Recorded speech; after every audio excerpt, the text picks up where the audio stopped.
Thanks. Thank you very much. We'll open it to questions. And Yuval?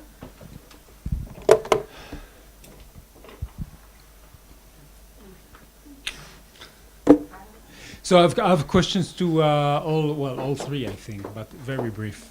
So I'll start with Oleg. It's not really a question. So while you, I just know that I sit on the UN Human Rights Committee, and we have made a recommendation to Russia in 2015 explicitly on the bloggers' law.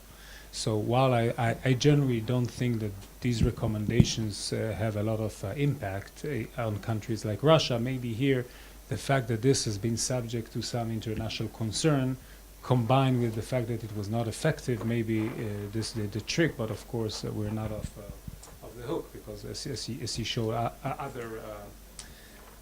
other pots are cooking. For Tomer, really a question of clarification. I'm not sure normatively.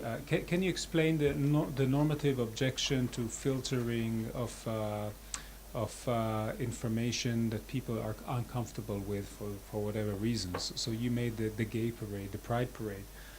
So I mean, people. I mean, the physical analogy is that the pride parade walks in Tel Aviv, and people shut their windows if they don't want to watch. Why should it be? Why shouldn't people have this option in cyber? And to you, Urbano, very interesting. I imagine that this would be an option, serendipity, so people could opt in or opt out. Would you have a sense of what would be the rate of people who would want to opt in or would opt out, and whether it would probably make this would be the critical questions, whether it is opt in or opt out?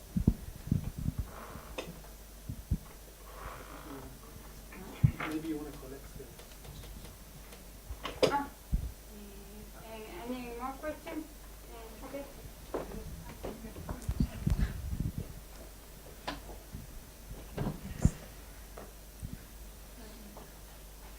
Thank you. So my question is to Michal Lavi. I wanted to know. Oh, sorry. Sorry. I'm very sorry. I was. Yeah. Well, sorry. So my question to you, Mr. Urbano Veliano, is there? Do you see a real risk that one day we'll wake up and we'll see on our feed only what we want to see, and when we search Google, we will get in the search just what we want to actually see, while somebody else would do a different search and get different results altogether? Because of this serendipity, and what do we say about pluralism in that respect?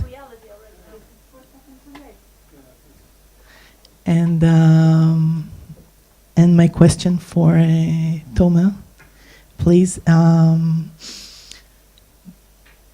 do you want to implement norms from the public law on private companies such as Facebook, and subject them to those norms? And what do you say about that? Thank you. Hi, my question is for Tomer. I detect a lot of use of, and I really like it, use of theory from STS, co-production and such, and therefore I go to your title, which emphasized the imaginary part. I'm thinking whether the use of the latest theory of STS, of social technical imaginaries, is useful for your research, meaning not analyzing the content of Zuckerberg and what he wants to do in terms of policy, but analyzing the imaginary part, the imaginary of Facebook as a tool of progress and overall reaching social tool that therefore, because of how we feel when we interact visually with it, it constructs a sense of our ethical thinking of rights and such. Thank you.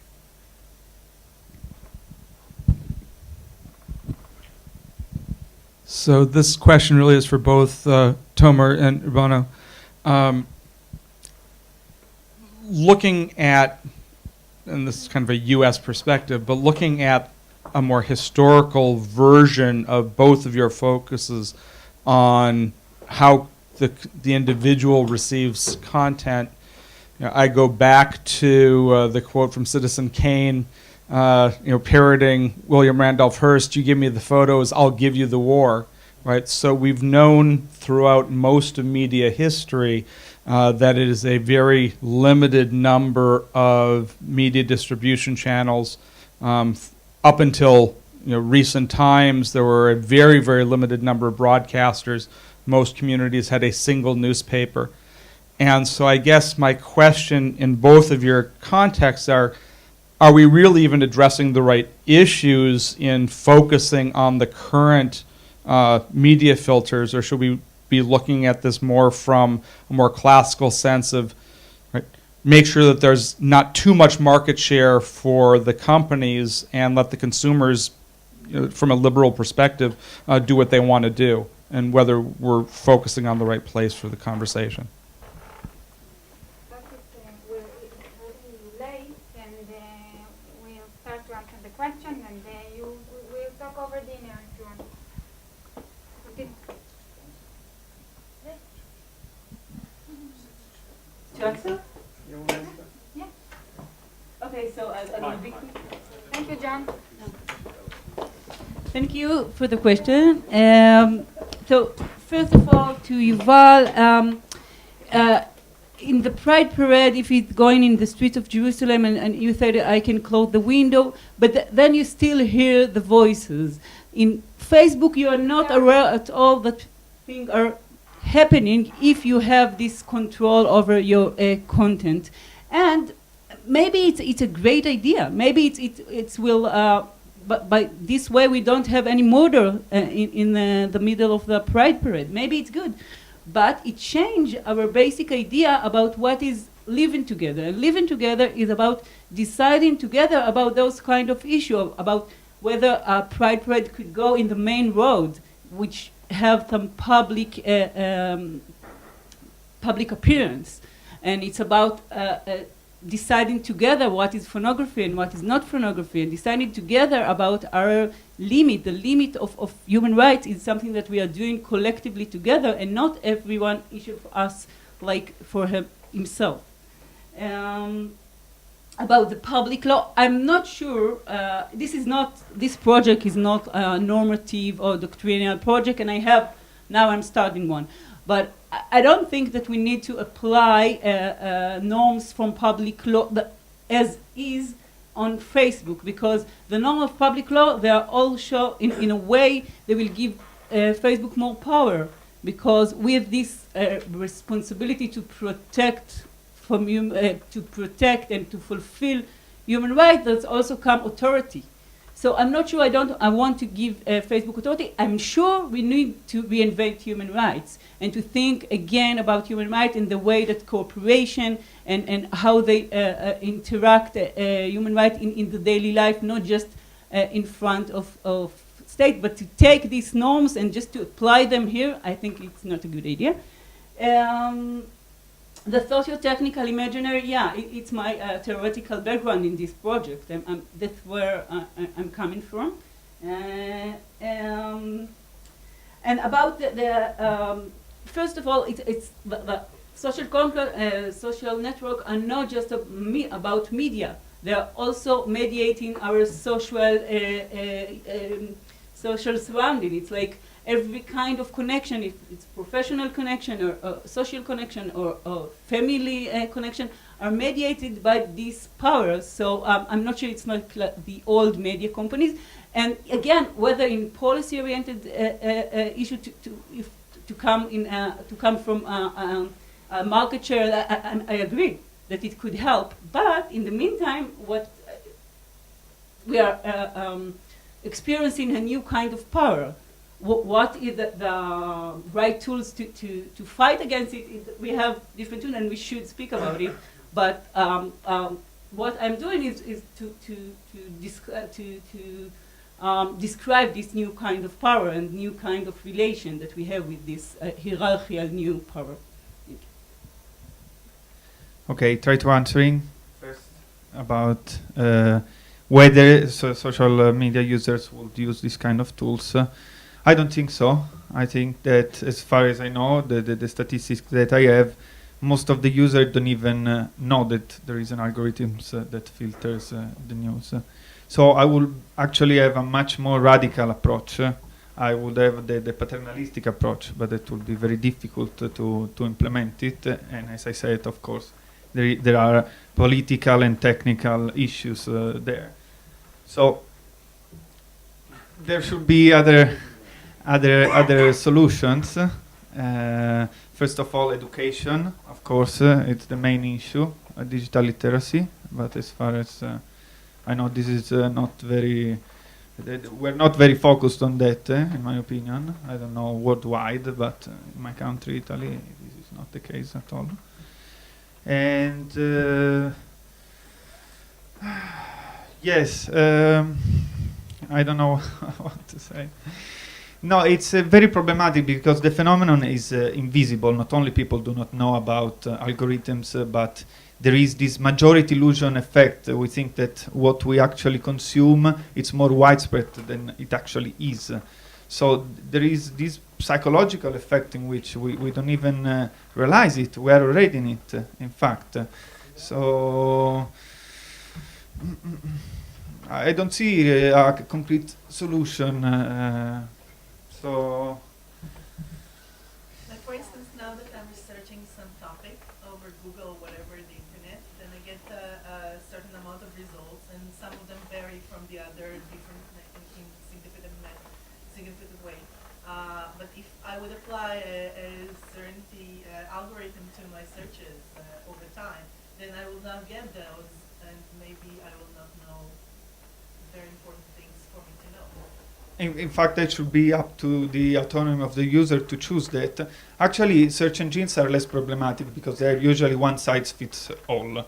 And if I, of course, I thought about to implement the principle of serendipity, if you want to put it, that will be a random list of links that will make sense.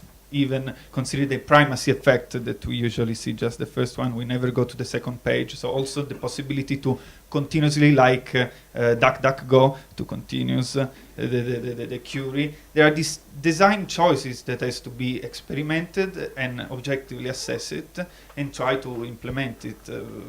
But so far, I don't know whether this is possible. There is no political will so far, and we are moving very, very fastly. And I'm very pessimistic. What about pluralism? Well, that's the compromise. I mean, there is too much information out there. We're not able to have an opinion about all the issues that are in the world, of course, and this is increasingly problematic. So the idea is to increase the diversity of information and give all the tools to try to look for the unexpected information that comes from your own social networks.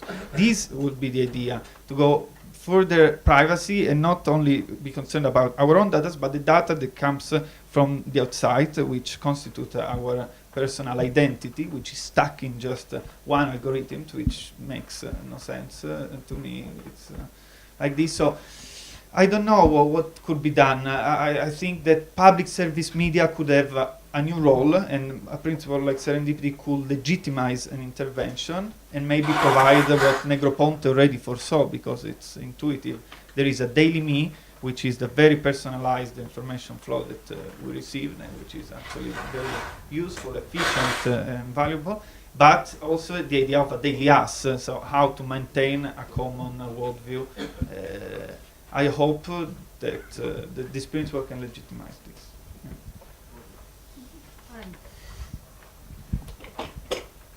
I'll be very, very, very brief. The question of involvement of international bodies / organizations in voicing criticism is, of course, important, and the more they do, the better. The problem is that quite often the criticism comes a bit too late, when the law is already passed, not when it's on the level of the draft law. And then when the law is already passed, there is always a real, at least that's my hypothesis, risk of contagion, that this law gets then transplanted into a legal system of another country because there is already a precedent. And when we talk about such a big country as Russian Federation, then there is a big risk of contagion spreading to other post-Soviet countries around Russia. And like Ukraine and Russia are now not really the best friends, but Russia can implement a policy that is destructive for human rights agenda. And then Ukraine, doing a quid pro quo response for completely different reasons, can implement similar strategy. Like Russia is now blocking a lot of resources that are pro-Ukrainian. Ukraine, from this summer, started blocking a lot of Russian resources for completely different reasons on surface, but it's still a contagion that is happening in the region. And that is why, of course, it's important that organizations like yours are involved, but we're calling for even more involvement, I guess. That's it. Okay, thank you. We had a fascinating panel, and now we go to dinner. Yes.